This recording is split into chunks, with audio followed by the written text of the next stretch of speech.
Rory's Big Chance, a story by Krista Bell and illustrations by Richard Hoyt. At the television studio.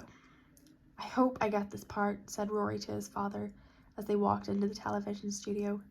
It could be my big chance. Rory had been to auditions before, but today he felt nervous. He loved acting in advertisements, and so far he had been chosen to do a few small parts, but what he really wanted was the chance to play a leading role. As Rory and Dad went into the waiting room, Simon, the casting agent, met them. Hello, Rory, he said. It's good to see you again. Sit with the others and I'll let you know when it's your turn. Several other children had arrived ahead of Rory, and he knew that he was going to have a long wait. One by one, the children went into the studio to be auditioned. Rory watched them smiling happily at their parents as they left the waiting room.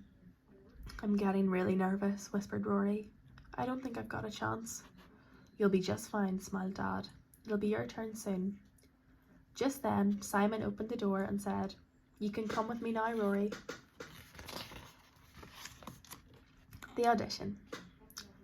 Rory took a deep breath and followed Simon into a big room where a woman was adjusting a video camera. This is Jill, said Simon. She's going to be directing the advertisement. Hello, Rory, said Jill. Simon has told me that you're very good at acting and singing, and I've seen your last ad. You did a great job, and I'm sure you would enjoy this one. It's about a marvellous new pen called the Wobble Knot. The pen has been designed to help children write quickly and neatly. Rory laughed. I'd like to have that pen. That would help me do neater work, he said.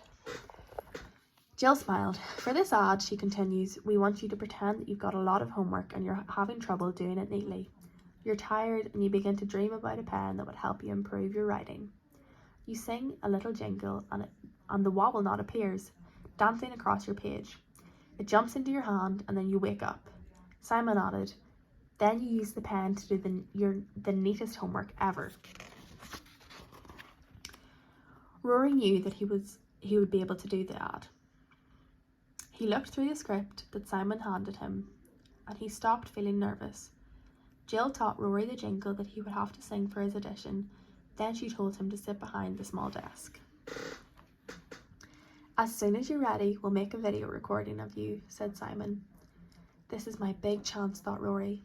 I've got to show them what I can do. Rory followed the script carefully. He sang the jingle and imagined the pen jumping into his hand.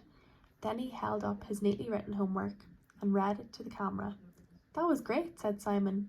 Jill wrote something on her notepad. Thanks for coming, she said. We'll let you know tomorrow if you've been chosen for the part. Rory walked back out to the waiting room. How did you go? asked Dad.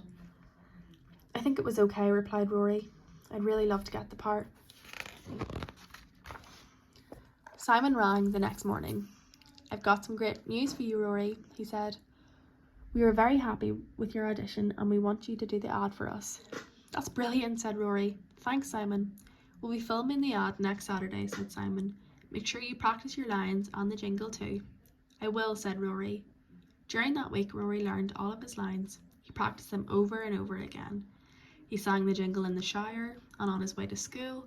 He even sang it to Oscar, his dog. The accident. By Friday evening, Rory was word perfect.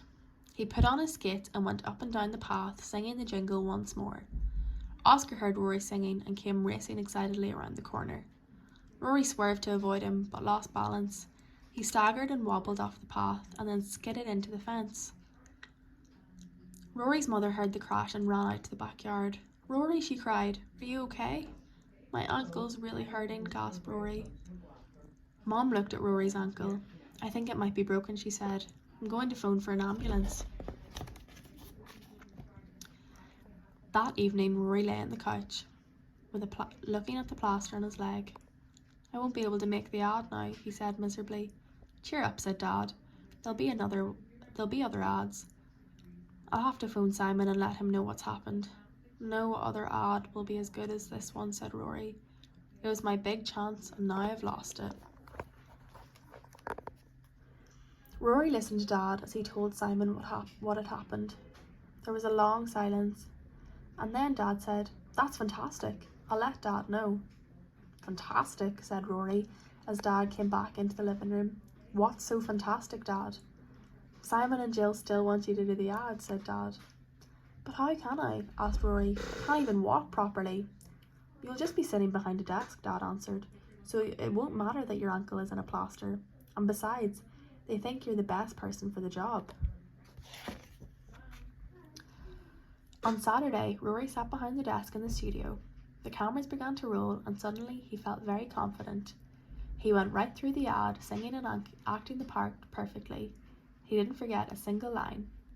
"Well done," said Simon when Rory had sung the jingle for the last time. "This is going to be a great advertisement." "And I got my big chance after all," grinned Rory.